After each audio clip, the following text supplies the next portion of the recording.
बहू का जुल्म। मेरी ब्लड प्रेशर की दवाई ख़त्म हो गई है और मुझे खांसी भी बहुत हो गई है। साहिल बेटा, आज रविवार है, तेरी ऑफिस की छुट्टी है, तू ज़रा मेरे लिए दवाई ले आना, खांसते हुए बोली सीमा जी।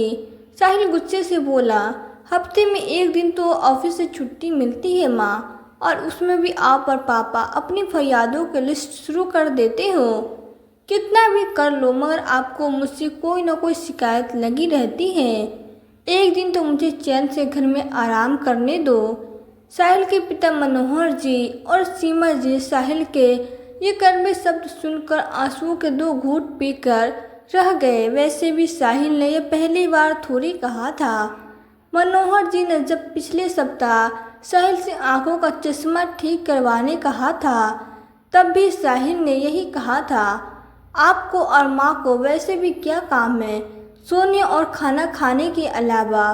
खुद तो रोज़ घर में मज़े से रहते हो, मगर मुझे एक दिन भी मज़े से नहीं रहने देते। रविवार आता नहीं है कि कभी आम की शीशी तो कभी दवाई ले आ दो।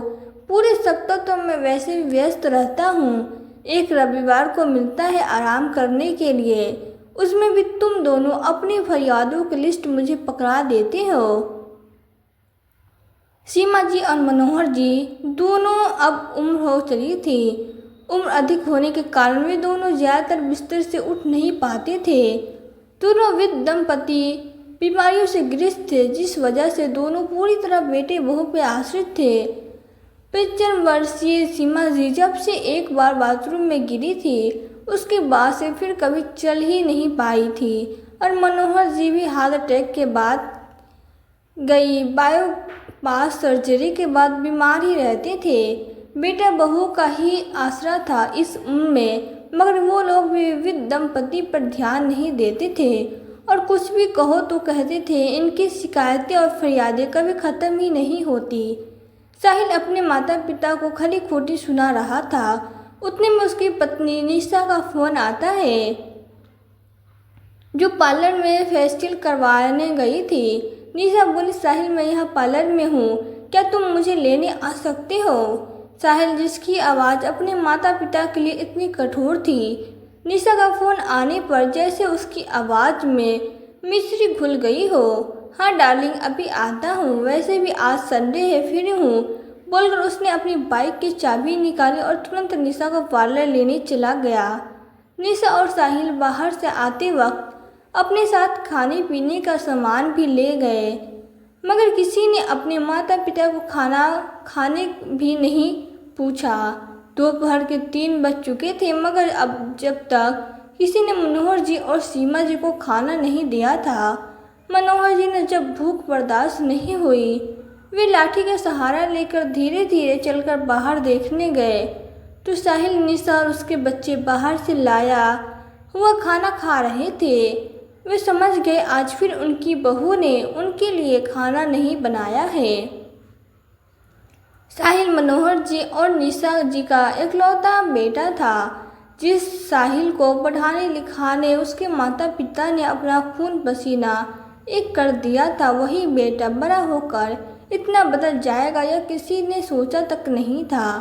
मनोहर जी अपने कमरे में आए तो देखा बेचारी सीमा जी जोर जोर से खांस रही है। सीमा जी के पास पड़ी बोतल का पानी भी खत्म था। बहू तो कभी सास ससुर के कमरे में ही नहीं आती थी। कभी कभार दोनों पूरे दिन भूखे ही रह जाते थे। कभी कभार बहू खाना दे जाती थी तो खा लेते, वरना भूखे ही सो जाते थे। सीमा जी की खांसी की आवाज़ सुनकर बाहर बैठी निशा जोर से चिल्लाई, बुढ़िया पूरे दिन खांसती रहती है, चैन से खाना भी नहीं खाने देती। साहिल बोला, उन दोनों को काम ही क्या है, तुम क्यों गुस्सा करके अपना मूड खराब कर रही हो? मनोहर जी और सीमा जी फिर आंसुओं के 2 घूंट पीकर रह गए। मनोहर जी लाठी का सहारा लेकर रसोई में गए और सीमा जी के लिए पानी ले आए।